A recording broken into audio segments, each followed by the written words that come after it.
PDIP katanya akan mengumumkan, tapi orang banyak bingung apakah yang diumumkan itu Ganjar Pranowo atau Puan Maharani.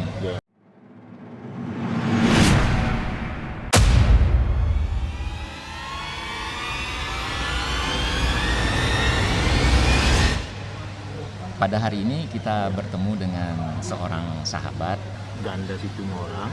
ya, seperti ini ya, seorang sastrawan ya.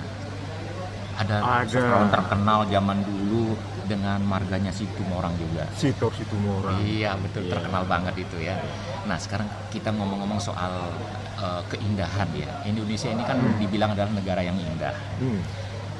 Betul. Berbagai suku, agama, seni budaya, adat istiadat dan sebagainya. Betul. Pulaunya itu nggak kehitung banyaknya ya. Iya.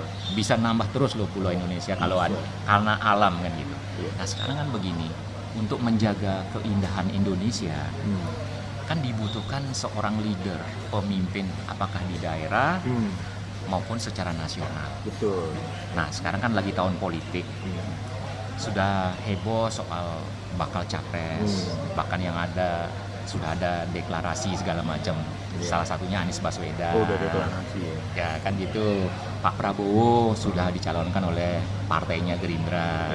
Walaupun belum ketemu jodoh cawapres. Begitu Anies juga sampai saat ini belum ketemu nih cawapresnya. Nah, PDIP katanya akan mengumumkan. Tapi orang banyak bingung apakah yang diumumkan itu Ganjar Pranowo atau Puan Maharani. Nah, jangan-jangan nanti 2024 ini di antara nama-nama itu ada kuda hitam nih.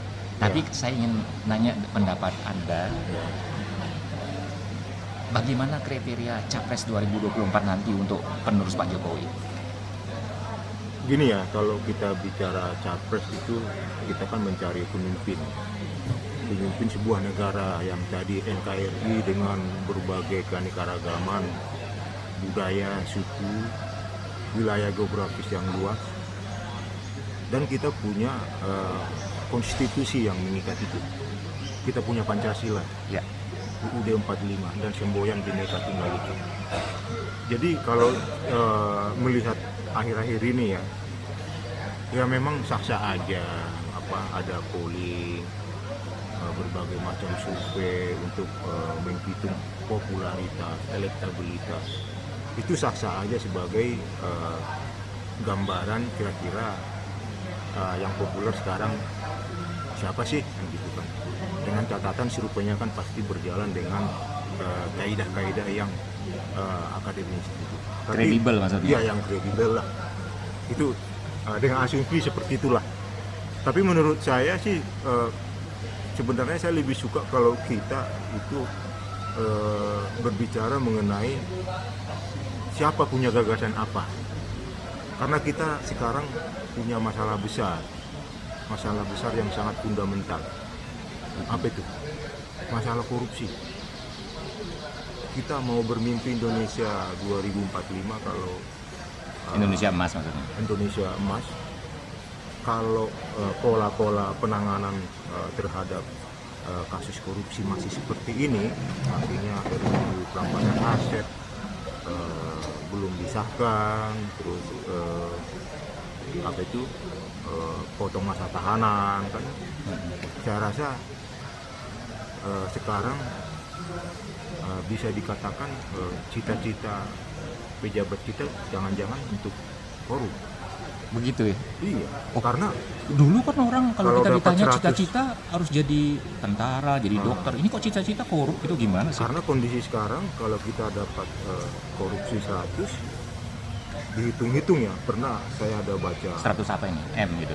Iya, saya ada baca, lihat podcast, dia keluar dengan waktu tertentu gitu, keluar bebas, masih bisa untung 50. Maksudnya setelah keluar dari penjara gitu? Iya.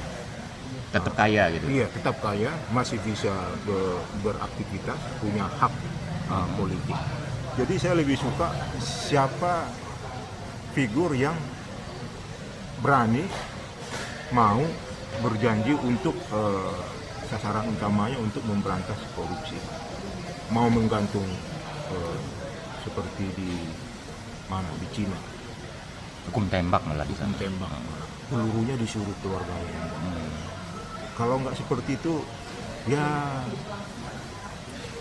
apa ya? Nggak ya, ada yang jera gitu ya. sebenarnya so far oke sih, bagus ya. Tapi masalah fundamental itu akan membuat kita seperti terjebak di apa ya? Di negara yang ya dia PDB-nya maju, tapi yang kaya di atas semakin kaya, yang bawah tetap dibuai oleh mimpi-mimpi keadilan sosial bagi seluruh rakyat Indonesia. Betul, betul. Itu nggak benar. Jadi saya suka mencari figur-figur yang seperti itu. Jadi maksudnya lembaga survei itu kok yang dibahas itu popularitas, elektabilitas calon. Lalu harus bagaimana lembaga survei ini? Ya seharusnya yang pertama cari figur-figur yang tentu punya nasionalisme, ideologinya kuat, sama yang itu masalah kita yang masalah korupsi. Iya.